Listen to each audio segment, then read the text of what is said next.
primary school introduction to the internet. But for most people who I interact with, this is much more how the internet appears. If you ask your average PhD scholar in almost anything other than computer science, how does your email actually function? Most of them just go, magic. And so the illustrations that I have there, the one is from DALL-E, OpenAI's image generation software, and I asked it to draw me a picture of the internet as magic. The second one is a subreddit that I thought was quite funny about Bitcoin, of basically saying, how do digital currencies function? Well, the answer is magic. And this, I think, becomes very important because digital communications are, of course, the fundamental tool that all of us rely on for commerce, for romance, for education, for almost all aspects of our lives. And where with most other technologies, you can expect your average layperson maybe to have an understanding of how an internal combustion engine works, or how a bicycle functions, whatever a gas stove actually cooks your food. When it comes to digital communication, it's astonishing how little everyday people actually know. And part of what I hope to convince you of during this talk is that this is actually a real problem when it comes to Africa. That in addition to digital literacies, which are relatively straightforward to teach, you can teach people how to use a device.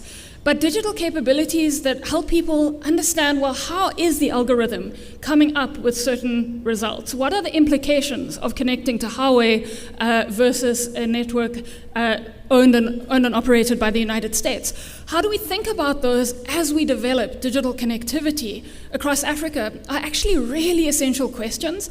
And it's imperative that when we work with young people, with people in your organizations, we demystify the magic that we've allowed the internet to become, and make it a tool that people are fully empowered to think with in terms of the politics, as well as also the questions around usability. So if you've heard me speak before, I think a couple of people have, you would have seen this image. And I'm going to invite you to just look at it for a moment. Most of you will be a bit confused, and a few of you will very quickly see that this is an inverted map of the world. So Cape Town is exactly where Cape Town would like itself to be, right on the top of the world. That's a joke for the Cape Townians. But if you can see the southern tip of Africa at the top of the map, and then what you have is the Atlantic Ocean in black. And this was an insight that came to me in grade 5 in primary school, where we had a wonderful geography teacher. And we were learning about the so-called voyages of discovery, of course, European discovery, because there were plenty of people living here before. And this teacher pointed out that there is no such thing as up or down in space, that north was a very convenient, there's north and south, but what direction those pose doesn't actually matter. And his argument was that if we saw ourselves as South Africans at the bottom of the world and didn't realize that we might have something to contribute in terms of our voice and our perspective and our history, we would find ourselves quite limited in what we could do.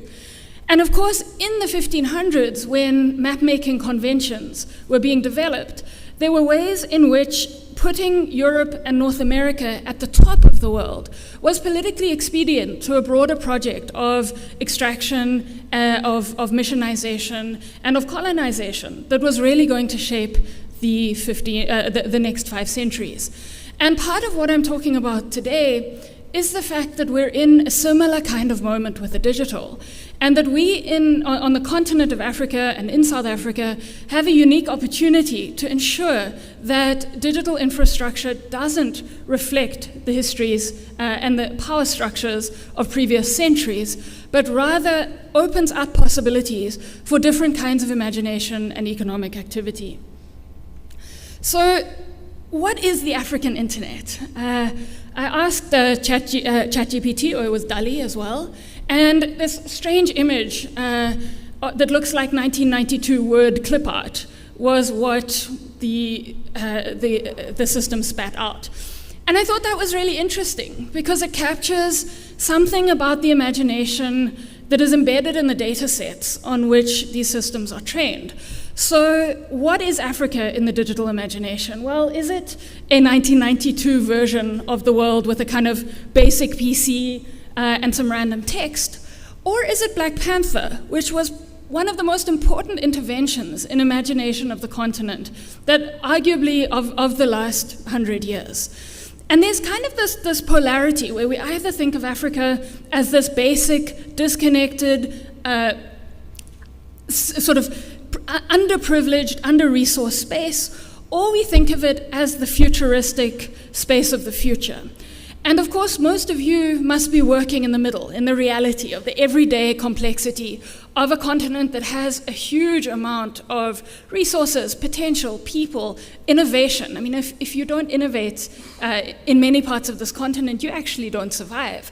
Whereas in many other places in the world, innovation is this cool thing that companies get to do when they're done with their core product design. And there's something about being in this space that gives us tremendous opportunity, but we have to be aware of the geopolitical structuring of our internet landscape. So this is a book that I read recently. Some of you may be familiar with it. And for me, it points to how high the stakes are. So this is about the production of chips, and particularly it writes about NVIDIA, which I believe just hit the 3 trillion valuation mark. And it's a book that looks at how the United States and China, Japan, South Korea have been kind of struggling over control of this core industry that effectively runs the world today. If you look through this book, the continent of Africa is almost entirely invisible. It's as if other than taking some kind of rare earth minerals from the DR Congo, beyond that, the continent doesn't feature. And it's almost as if the millions and millions of people who are creating digital futures and engaging in global markets are completely invisible. So I want to introduce some quick concepts, and forgive me if I sound a little bit too professor-like just for a couple of minutes, but hopefully these concepts will come alive as we go. So the project that I'm working on is called Capricious Connections, and it's really trying to understand how different aspects of digital infrastructure plug in or intersect with global geopolitics. And so I'm interested in how we think, how the hardware and the software and the people interact with one another to be able to create something that on certain levels is unique to the African realities, and of course is part of a much bigger dialogue around global internet futures. I'm going to talk today about, about digital colonialism. And I know sometimes people are like, we're so done with colonialism. But give me a chance with this, because what I want to do is illustrate how systems of digital infrastructure are layering themselves upon other systems of extraction that lead to interesting questions around what we in Africa do to ensure that we don't land up as the kind of raw data source of a company like Meta or Alphabet. I want to talk about surveillance capitalism, which is an idea that particularly in the United States at the moment, about how our actions and our behaviors are algorithmically predicted and how that allows certain kinds of governance structures. Again, often compared with the governance structures compelled by Chinese digital surveillance states. And in many ways, you can see that these systems are not actually that different. The Chinese model and the US model land up with the same kinds of algorithmic predictions, though one is nominally in the free market and one is state created. Then I want to talk about some new work around the coded gaze. And what's meant by the coded gaze is this idea that algorithms see people differently based on where they are, where they're working, things like race, things like perceptions of religion, zip code, all kinds of different indicators that become part of your digital tag. And then with that, I'm going to talk about the urgency of developing digital capabilities and kind of demystifying. The US election later on were tested. And so the 2008 elections were a critical moment in terms of algorithmic interference with democracy. And Anjala went to the professor at Oxford and said, this is my topic. And he said to her, absolutely not. You don't write about Africans using Twitter. That's an inappropriate topic. You can look at kinship, you can look at culture, you can look at politics, but the idea of Africans doing sophisticated things on the internet is not one that we can entertain. And Anjala was really mad and said right then, over beers or something, I'm going to write a book that they have to teach, which they now do. But the point is that there's been a long shift of African scholars trying to make African digital realities visible, whilst also ensuring that the work that is being done at a technical level really has an impact and is able to bring people online. Okay. So I invert all of my maps, forgive me, this is a point that I make in terms of a sort of speaking to certain power structures, because I do think it helps when you see the world differently. And there's something about how we perceive our place in the planet that is reinforced again and again and again by the structures of imagination that literally code the way that we all think. So I use telegeography's map a great deal, submarine cables. I'm sure many of you are familiar with it. And this is the cable map that I first became fascinated with when I looked at the lighting of the first trans-South Atlantic fiber optic cable in 2012. And I would encourage you to play with that map. And part of what you see, you can click on each of the links, each of the lines, and you can see who owns the cable, where does it run through, where are its landing points. And what I find fascinating is that increasingly these cables are themselves geopolitical indicators. So there's a cable called Peace, which runs from China across North Africa. There's Equiano, which has just landed here. Equiano is named after a Haitian slave revolution leader. A lot of these cables carry all kinds of cultural coding in their names, and they make geopolitical statements that are determined by the consortia of companies that run them.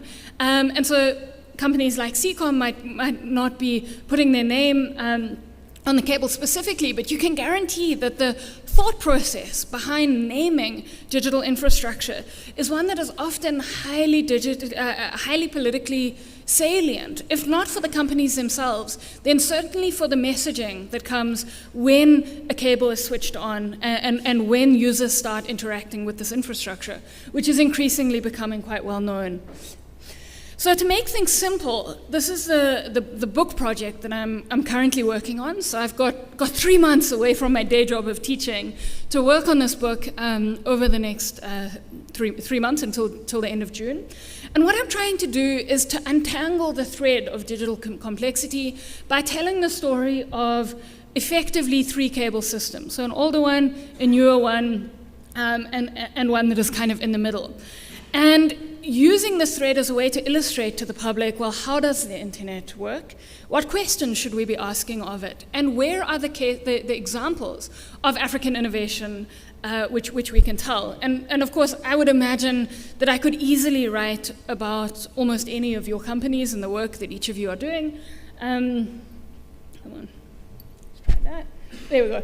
But for the sake of this story, I'm focusing on 6 particular entities. So the one is Rosalind Thomas's SAEX, which is a new cable system that will hopefully begin operation in the next 4 or 5 years, running from Singapore through to North America around the coast of Africa. And I spoke to Roz yesterday, and she said, please tell them all that this is a good route that avoids the Middle East and the Red Sea. So, there's a real, you can see, anyone who's been reading digital news will know the impact of these 3 cables that were cut in the Red Sea the last couple of weeks, and how closely connected digital infrastructure is to contemporary geopolitics. I'm looking at Mauritius Telecom because Mauritius is tiny, and it's a really great example of a company that 25 years ago saw how digital communications were changing and invested very heavily both in satellite but also in undersea cables. I'm looking at Tenet as an example of a network that runs, it's an education network in South Africa, but how does one system operate in the context of certain national legislation and the imperative to get more people online? Then Mertec Marine, I'm not sure if there's anyone from Mertec at the conference, but they're an incredible company that started because some wealthy guy in Stellenbosch accidentally bought a piece of retired fiber optic cable. Sorry, it wasn't fiber optic, it was the precursor. A retired piece of digital communications cable at auction, and then decided, well, what am I going to do with this thing? And he set up this company that is now, we'll get to Snow Crash in a minute. He set up a company that is now the world leader in sustainability and fiber optic recycling. And they're based in Quebec. And many people have never even heard of this company. But in terms of global innovation, South Africa is really leading the charge around how do we develop sustainable and environmentally sound digital ecosystems. Then I'm looking at Angola Cables, and I interviewed the CEO recently, who told me that they're going to have to rebrand because they are finding that to be associated with Africa as a global digital company in terms of having the name Angola in their title is becoming quite complex because globally people don't want to interact with an Africa company in the same way as they might something else. So they'll rebrand the company and continue doing the excellent work that they are already doing. But it's really interesting how the association and the assumptions around Africa shape digital futures in terms of how companies are interacted with and what kind of trade deals become possible or not. And then finally, I've been spending quite a lot of time on the Leon Thevenin, which is a ship that if you haven't heard of, is the thing that makes your jobs possible, and that the Leon Thevenin is Africa's sole dedicated fiber optic cable repair vessel. It's staffed by the most amazing 60 men. They are all men. And the work that they do in terms of hauling up the cables from the deep sea and the technical work of fixing and of repairing and maintaining the backbone structures that we all rely on is quite remarkable. And so part of the story that I'll be telling is very much around the cook and the person who kind of sweeps the vessel to keep it going. All this incredible labor that goes into maintaining digital infrastructure, which many of us don't see and don't think about. But to get to seeing and thinking, I want to think of how Africa, and again, returning to this idea of imagination, how do we think about the continent?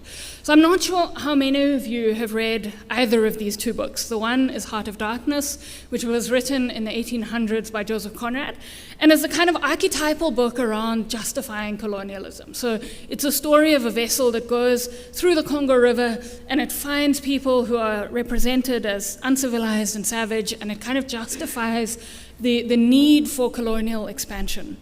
And the second is Snow Crash, which was written, has anyone read it? Okay, I thought there'd be a few. So Snow Crash is kind of one of these sort of fundamental sci-fi texts which have certainly shaped the ways in which Silicon Valley imagines the metaverse. So the metaverse was kind of prototyped in this particular novel. And what I found really interesting when I read Snow Crash, having attended so many parties in Silicon Valley where all these sort of tech bros were talking about Snow Crash, is that apartheid South Africa figures in really interesting ways. So part of the model of Snow Crash, it exists in this futuristic world where the metaverse has kind of become our dominant reality. And human beings live in something called burbclaves, which are modeled on the apartheid homelands policy. And that version of a kind of separate internet where people are rather than being fully connected in the kind of AKA Facebook model, are somehow separate and certainly not, thank you, certainly not equal in their digital communications, has really permeated the development of certain digital structures globally. And so now when we think about the internet, and from the perspective of those living outside in kind of global centers of power beyond something like a Cape Town or Nairobi, you almost have these two contemporary models of the African internet. The one is your Elon Musk going to Mars, and the other was a case from 2006 that I found so fascinating, where basically, if you remember Free Basics, I'm not sure how many of you would have been familiar with that, but there was a moment when Silicon Valley tech giants decided that Africans should get online. The best way to do that, after a few failed balloons and other tech interventions, was to zero-rate Wikipedia and Facebook and a few other digital platforms. And horror of horrors, Africans started innovating. So there were all these articles in Silicon Valley basically saying that Angolans had hacked the internet by creating closed Facebook groups and embedding the links to them in Portuguese language Wikipedia. And those Facebook groups were sharing large volumes of the material that dominates the internet. Now, you guys can imagine what that material was, but it certainly wasn't your kind of average, encyclopedias. It was more of this sort of adult entertainment variety. And this caused this like massive scandal in Silicon Valley, because it was like, Angolan hackers have destroyed our desire to create the internet for everybody. And for me, what that revealed was the imagination that people in the continent of Africa weren't imagined to be capable of editing Wikipedia to begin with. And that there was a sense that you must be the passive recipients of tools, be grateful to have the opportunity to create a social network on our Facebook account, but heaven forbid that you use it to share movies or to share other kinds of content, or then to be able to actually interact with one another outside of our desired script. And for me, that seems very important. Okay, the slides are moving on their own, but it's fine. Oh no, come back. There we go, okay. But the question for me here, to an audience like this, is, well, who actually runs the African internet? Who makes this kind of thing possible? And maybe it was different in 2012, but certainly now, the people in this room have enormous power when it comes to determining the digital limits. That to give a talk, the way universities work is when you apply for a job, they call you to give a lecture. And I used a similar slide, well, the same slide really, to the one that I showed you with the inverted map a few minutes ago. And you can imagine my horror when 5 minutes before the presentation, the administrator said to me, please, can you upload your slides onto the Google Drive as a backup? Yeah, of course, I quickly do that. And Google then took it upon itself to invert my map to the way that Google felt Africa should look. So if you can see that image there, it's slightly cut out, but you see Africa now in the center of the world where Africa is supposed to be. Europe and North America are now on top, and that red dot represents where Cape Town was originally in my slide. But without my permission, without any check, Google's algorithm had looked at the content on my slide, and I understand it doesn't see, but you know what I mean, and had inverted the knowledge that I was trying to share to conform with a Euro-American algorithmically inscribed view of the world. Now that's potentially okay, but also quite problematic, because it basically says that the way that Google Drive's algorithm sees Africa is the way that all of us have to operate in terms of digital futures. And I thought that that was really interesting. So I want to speak about these three critical concepts. I mean, the one is surveillance capitalism. And I'm by no South Africa is kind of following the European Union's lead on this topic in terms of legislation.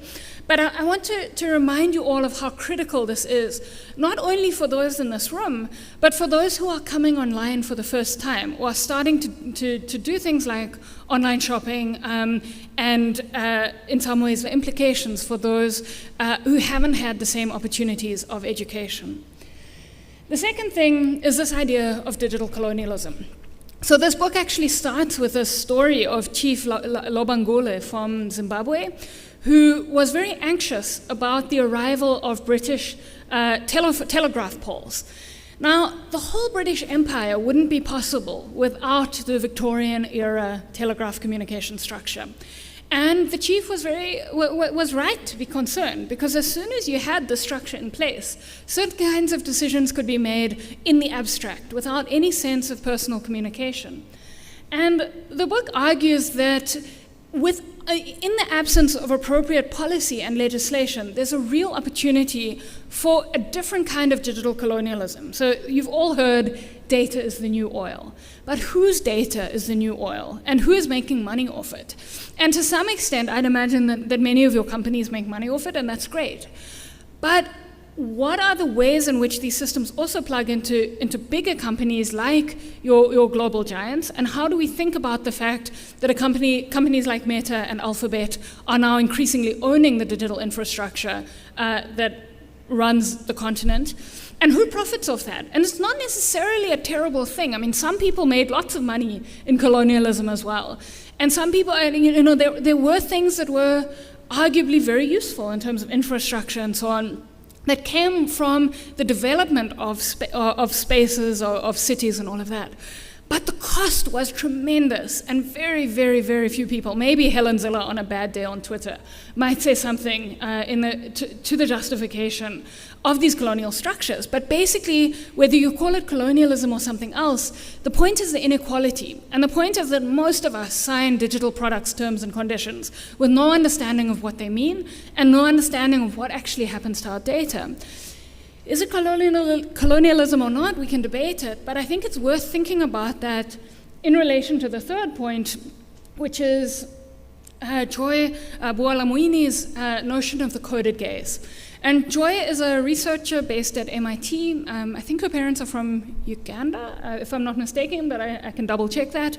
So she's a second generation immigrant speaker because all three of these systems play out. Now, this was me coming to the hotel yesterday. So I live in Muizenberg, and some of you who know Cape Town will immediately see what's wrong with this map.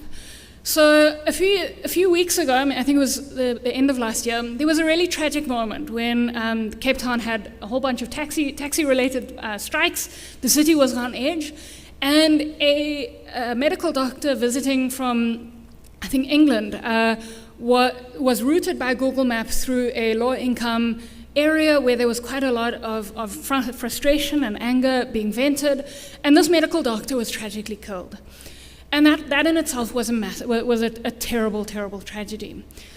The result has been interesting. So it wasn't the first time, and a decision was made between Google and the South African government, some of you may even have been involved in this, to ensure that Maps no longer routes anybody through townships. So if I want to get from Muizenberg to this hotel, the easiest route for me from Muizenberg is actually along the R310, which is the coastal road. You might be able to see it on the slide.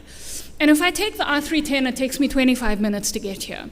Whereas if I take the route that has now been put onto Google Maps, it takes an hour and 10 minutes. Now, that's inconvenient in terms of the extra time. But more importantly, it means that I never see how more than half of Cape Town live. Because if I only drive through the wealthy areas of Cape Town, I see one version of the country and one version of the planet. And that's something that has huge implications for how I live my life, for how people in Khayelitsha, who are basically rendered invisible by this tiny decision, live their lives, who is included in the digital domain and who isn't. So this, for me, is when the coded gaze and surveillance capitalism come together. And on one level, there are real reasons for it. But what I find interesting is we don't have an opt-out option. So I get it that you need to be careful with tourists. And I check, there's a WhatsApp group that says, is there anything going on Baden-Powell Drive? And I can check that WhatsApp group, and if there is something happening, because for very good structural reasons, people who live in Khayelitsha have every right to be angry with the state, and sometimes do protest in certain ways. But I don't have the option of saying to Google, take me in a way that helps me see the full reality. Instead, it opts me out and takes me on this different route. And I think that it's an example of how we capture the urgency of the work that all of us are doing. How do we ensure that people are aware of the choices that are being made by algorithms that shape their vision and literally shape the version of a country or a geopolitical system or the world that we might see? Okay, so for me, South Africa is the best place to think about some of this stuff because, like with so many systems, South Africa is where the best and the worst of capitalism come together. I remember being in San Diego in the United States, walking across the border into Mexico, and feeling like, wow, this is very similar to going from a wealthy area in Cape Town into a low-income township space. Who are a bit more established, I've never yet had a student who doesn't need 5 planets to be able to sustain their lives, who doesn't need everybody to live with 5 planets to be able to sustain the flights, the shopping, the electricity at home. We can make Eskom jokes, but the point stands. Because the reality is that most of us who benefit from contemporary structures do consume more than we have at a planetary level. And part of what the challenge is that we all face is how do we imagine alternative futures? Who sacrifices what in this era of climate collapse? And of course, the digital is going to play an outsized role in shaping what imaginations become possible. It's almost as if after the Cold War, people forgot that there could be alternatives, that there could be political and social realities outside of the dominant structures that might enable certain kinds of distribution so that we weren't in this extreme situation of inequality. But what do we do about it? And for me, you guys are the people who really are at the coalface of doing this work every day. Because it is through the digital, increasingly, that most of our decisions are made, that most of our, social circles are mediated, that most of our political decisions are experienced and evoked. How do we shape the future? The people building the internet are the people who have the power to do that. Because each of the connections that we switch on or do not switch on, plug in, interact with in terms of intercompany agreements, all of those have implications for how the internet flows or functions online.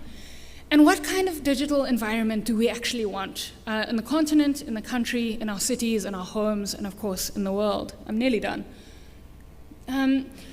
And for me, the responsibility for protecting Africa's digital resources and the long-term capabilities lies with you. And that's why this was such an exciting opportunity as a kind of speaking event. I really feel that we've, as a society, said, well, the tech people are the magicians. They run this beautiful internet that we have. But that also comes with tremendous responsibility. It's almost like being the priests in the Middle Ages who could speak and read Latin and who would translate Latin to those who didn't have access to the Bible. Now, in a very different context, those of you who run the internet are the people who effectively bring knowledge and shape knowledge to end users. And for me, that is a tremendous opportunity, but it comes with a responsibility that is perhaps not taught in your average coding boot camp. I'm hoping that you can use this gathering as a chance to ask these kinds of questions, which often do get left out. If we do this, then so what? How do we ensure that people who are working with our products understand? How can we think further than the imaginative limits that we have in front of us? So this is where the cables come up to land in Sangano, just south of Luanda in Angola. So this is a cable landing station on the coast of Africa. And there are so many places like this. If you have the right tools, you can open it up if you know where it is and just kind of basically walk in. And there's something so powerful about the internet coming to land in Sangano in a little village that doesn't have electricity. And so every day, trucks from the national petrol company come and bring the fuel that will power the generators of the internet landing station in Angola. And next door, there's a school where kids are learning without any kind of benefits of modern technology in certain ways. And it's a beautiful example of the kind of disconnect of digital infrastructure. The only thing that the station really does with the community is provide a space for people to charge their cell phones. And that's something important. I mean, the company is great and they do work very closely with the community. I think Angola Cables is doing fantastic work.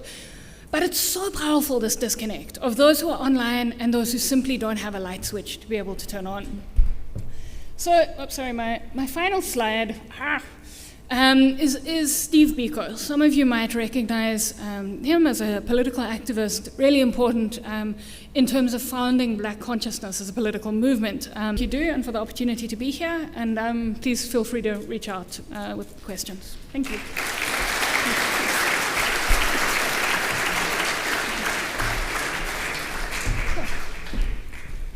Thank you very much, Jess. That was amazing. I certainly liked it. Layer 8 is a really important space, and it's a really good exposition.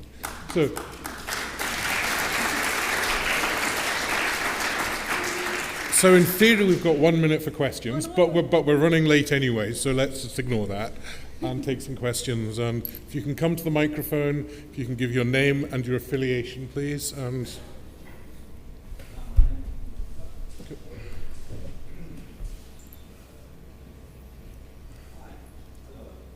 hello. Hi. My name's Alan Levine. I'm wearing my Internet Society hat for this question. Wow, that's fantastic. You have many degrees and you're sharing this unbelievable knowledge with us.